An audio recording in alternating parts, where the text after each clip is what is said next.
UMongameli uCyril Ramaphosa usesolwe ngokunikeza isilo izidakamizwa aphinde asishuthe sinqunu. Zibukele ividiyo iyalandela. Said, listen, don't go there, it is dangerous. You're in a fragile situation with your wife.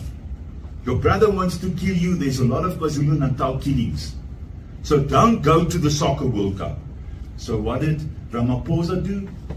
He went quickly around, got him in the Joburg hotel. I went after, so Matsepe came out, greeted him. I went up and I found the Zulu King with another wife that I didn't recognize. So what did they set him up to do?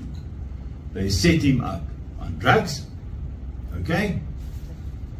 And they started taking the photos. This is South Africa. Set him up on drugs, and now they've got all excuses. He's in hospital, he's here, he's there, he's there. Why did Ramaphosa plan to put the Zulu King on drugs? Why did he do that? And then why did he get everybody to take photos of a naked king and humiliate him? And therefore the king doesn't even go to his palace. He stays in Ballito. I went there. The Premier of KwaZulu-Natal, under Ramaphosa's instructions, stopped the Zulu King's money. So I had to supply the Zulu King and pay for his staff. None of his staff, a Zulu King, a proud man, was humiliated in this fashion, caught by drugs, and then they can do with him whatever they want to.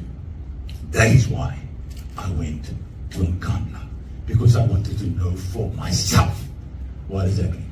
That is why I became a friend of the Zulu King that disappeared suddenly, because they've given me drugs at the Soccer World Cup, and he was never the same. And then the fights with his brother, the killings, and all those things starts. If we shine a light of truth on South Africa, we can build the greatest nation. But if we resteenhuisen